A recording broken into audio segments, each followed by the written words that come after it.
Yeah, I think their style overall, they're still going to try to run the football. They're going to try to stay ahead of schedule. They're going to try to win the line of scrimmage. I think, formationally and maybe some of the style, like some of the window dressing around it has changed. It's been more condensed formations. It's been more motions and shifts. Pre-snap, there's different things going on.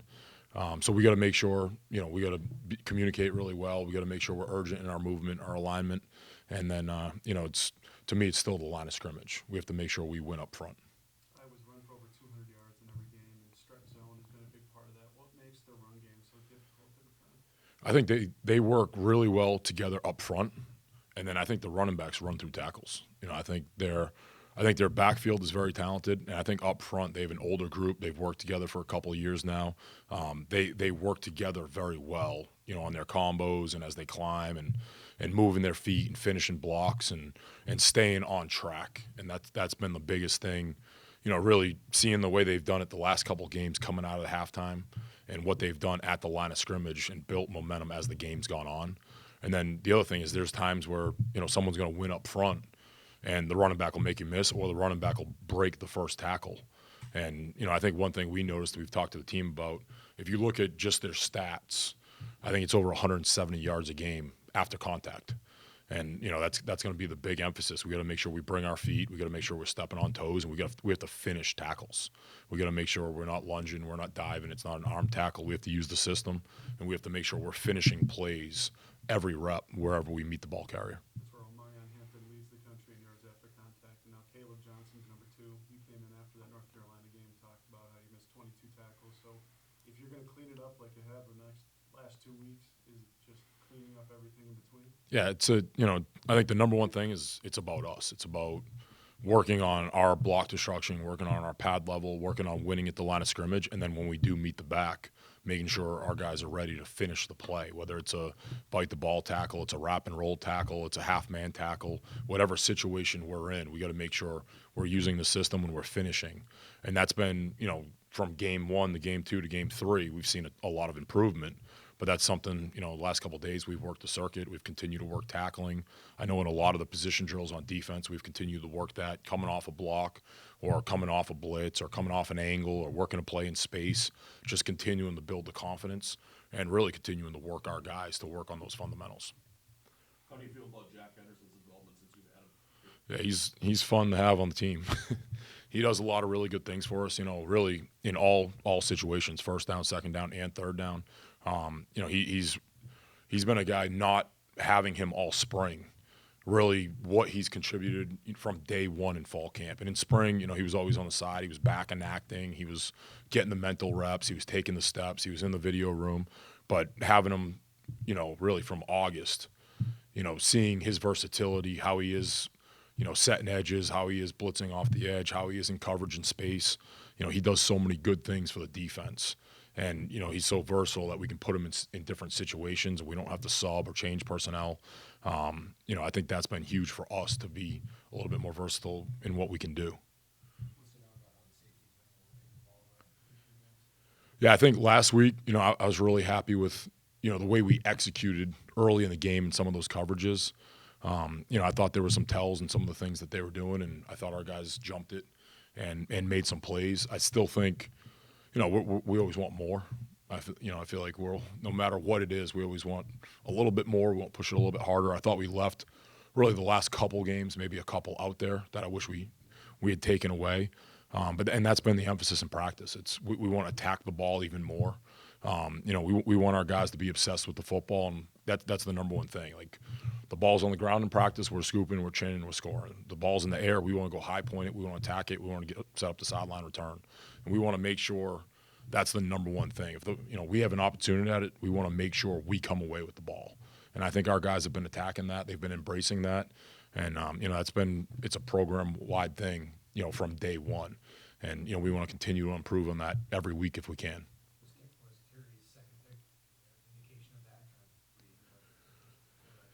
Yeah, we thought there were a lot of things on that boundary hash, and I thought he did a really good job of playing the coverage, playing off the quarterback, and kind of anticipating a route. And he made a good play on that one. And really the first one I thought was a great job of us up front matching the hand and And, coming clean, I think Ja won on his one-on-one and affected the throw. And then the second one was him anticipating a play in that situation that we thought may have happened.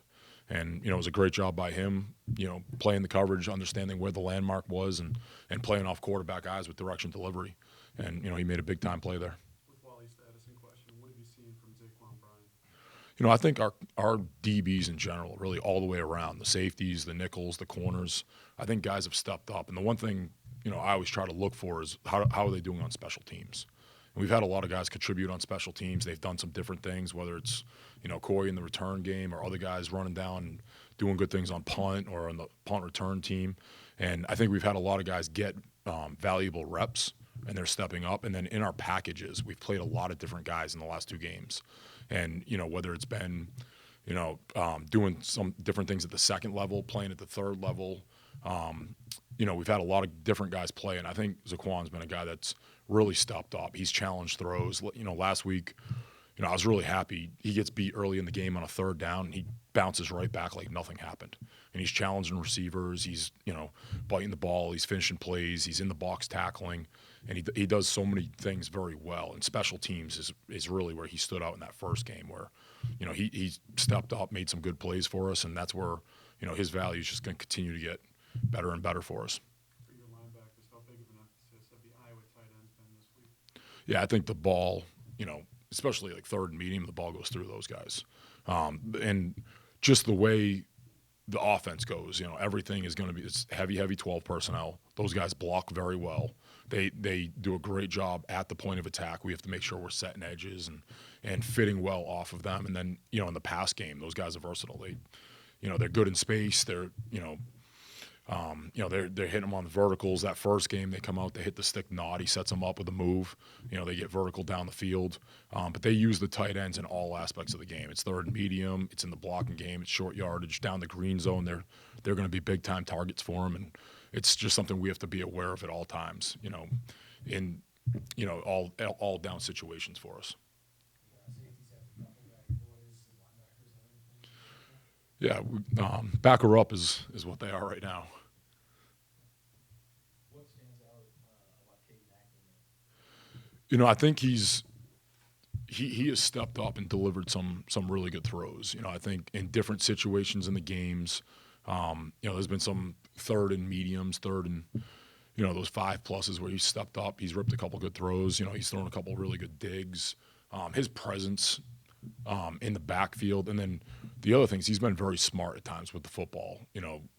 Maybe they take a shot, it's not there. He comes, he hits the check down. They move the sticks.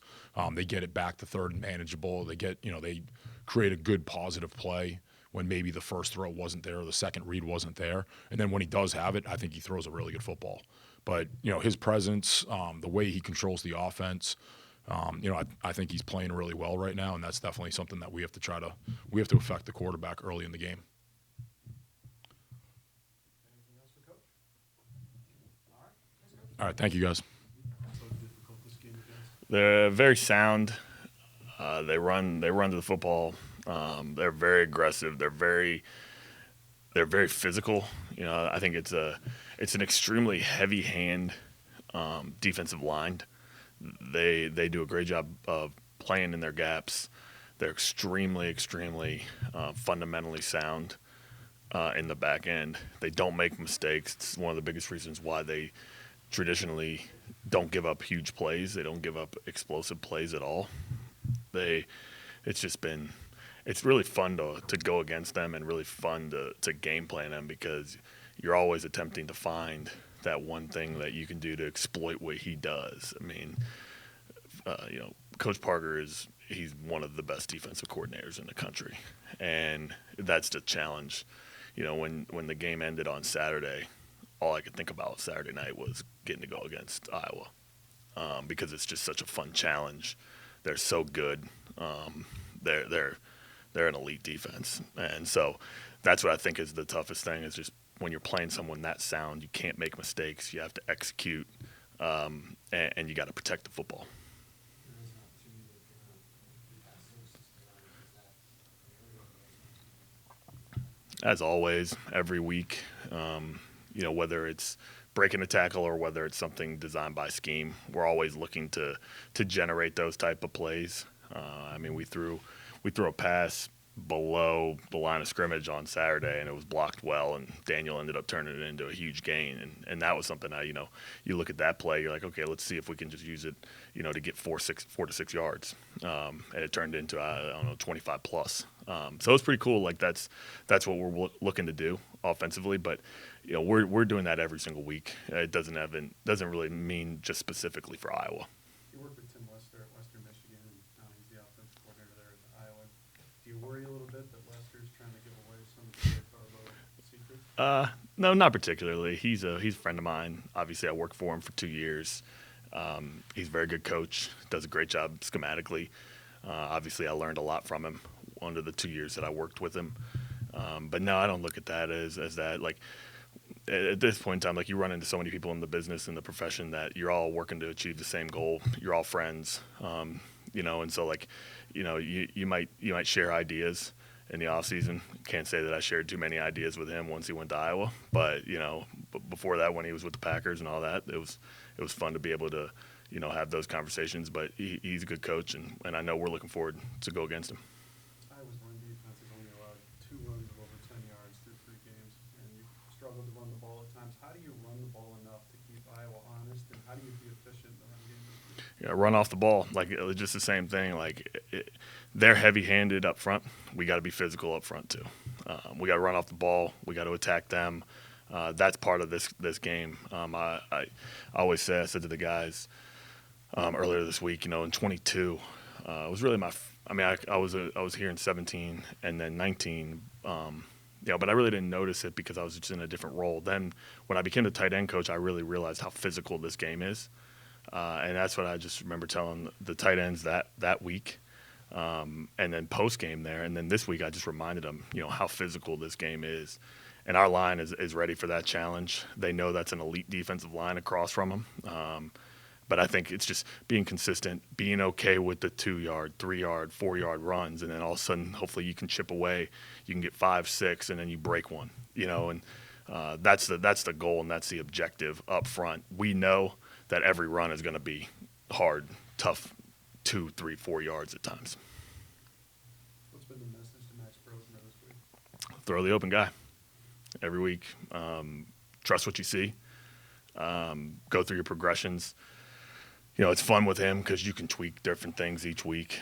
I've talked, before on how intelligent he is and how well he can, transition from one opponent to the next. But understanding like, all right, I'm cool, I'm off of this defender. The one nice thing is with Iowa is that understanding that, all right, you're getting this one reaction from this defensive player, they're so sound that you're going to be able to you're going to know what the reaction is away from there. Away from wherever you're looking based off of how sound they are. So that's really encouraging when you're facing a defense like that. That's what I love about them is you put on the tape, it's the same. They're in their spots, they're in their gaps, and we know that. But that's what I really am looking forward to with Max with this challenge is because it is a secondary that's very, very good. I mean, Castro is one of the best defensive backs in the league. Extremely physical, great tackler, great in coverage, does a lot of different things, whether he's playing the high safety or he's playing a nickel, depending on what the personnel is. But he's excellent, and so we got our work cut out for ourselves in the run game and the pass game. When facing a team like this, it's that tight end defense. How important is patience for you? It's everything. It's everything. Like I don't want to just put it all on Iowa. It's everything every week. Because some games, it might take a few plays. Okay, let's figure out how they're attacking us. And that's what I think that we've done a good job offensively is we've kind of attacked teams and we've went after them maybe a little bit differently than last year. I think that's credit to the players, but I think patience is always going to be critical. Just going back to that same thing, with what Ryan asked about the run game. It's just you can't get away from the run game when you're only getting 1, 2, 3 yards because it's just chipping away. It's a physical game, and you have to have efficient plays. You have to be gaining yardage. You have to avoid the negative plays because the plays are limited in this game. What's the message been from you and Callahan to the offensive line this week? Same thing. Physical, run off the ball, execute the assignment in front of you. Trust what you see. Same thing I say to Max. Trust what you see up front. You see that near knee move. You see it move away. React to it. Brace, things along those lines. Like, those are the types of things that we look for, up front, and trusting what we see with the movement, and then understanding when that D lineman's in your gap. Run off the ball. Put your face mask on the number, and let's run our feet. Like, that's what we look for, and that's what our O-line really is preaching, between the leadership up there and then obviously with Coach Cal. What did you see from Darius in his second game this year? I feel like he kind of needed it. Yeah. I mean, he did a very good job in the Rhode Island game. Nevada was obviously, he's getting more comfortable, but I expect that every week with him. The share of the workload was how I want it. Maybe it's a little bit more here and there as games go on. But I really am excited about the fact that we have that rotation, and I think bringing the other backs along and continuing to do that with the other guys in the room is going to be critical. But I thought Darius did a great job. Some of those past, I think he had 5 receptions. Some of them were schemed up. Some of them were checkdowns. The backs understand that. And then obviously the run he had was, it was an excellent run. I think it was at like 8 yards. He ran through a tackler, and it was a great run. And then he was able to finish it. But I expect that out of him every week. Keep chipping away, whether it's he's got to carry the ball 25 times or he touches the ball 25 times in certain things. Like, he might have to do that. It might be the same way, in weeks, coming up where it's 11 rushes, 5 catches. It just depends, I think. You want them rolling off on Darius? I think Darius is going to listen to whoever. That's the kind of guy he is.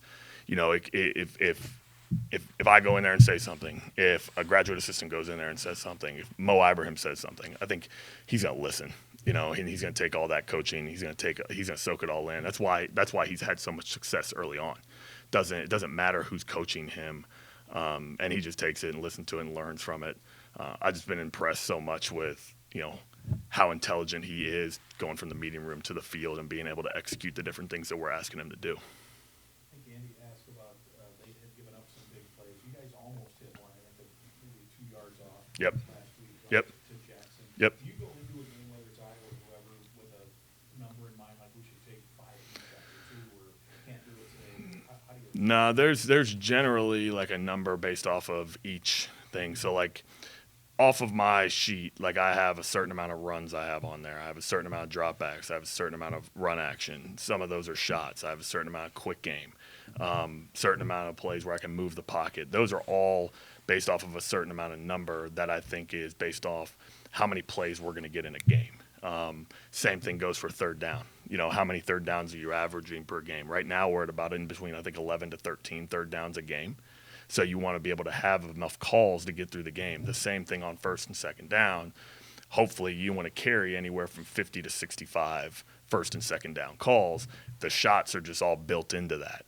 But I think, like, generally most offenses usually carry about 4 to 6 shots, and then you just call them as you see them, how the game's going, how you feel it. That was obviously one Max wanted back. It was a really good route by Daniel, and it was great protection up front. We'll connect on it. Anything else for Coach? Does it mean a little bit more on Saturday too, considering I think it's your birthday? Nah, that's like, my birthday being on a game day is just another day. I think it's, football season birthdays are always fun because it's like, you come into work, do the same thing. You really don't get any cake. You only get to open presents because you're usually home late. So, hopefully I'll get a good present on Saturday. So I just want the guys to play well, execute, have fun. We've been talking about that all week. Not necessarily, just going through the week and it's Iowa. Yeah, we're not making as, a big deal about it because it's just the next game. But we also want the guys to be able to understand that, enjoy this process. I said that to Max this week before we went out for Tuesday's practice. He hasn't had this experience where North Carolina was a little bit surreal for him because it was the first one. This one, now he understands what the environment's going to be like. He understands what the scene's going to be like. And now take it in every single day. When you walk out to Tuesday practice, like, you're going to play in a big game. You walk out to practice today, you're going to play in a big game. Like, enjoy that process and enjoy that moment. But, you know, I'm just excited for the opportunity. It's going to be a huge challenge. We're really looking forward to it. All set? Thanks. I don't.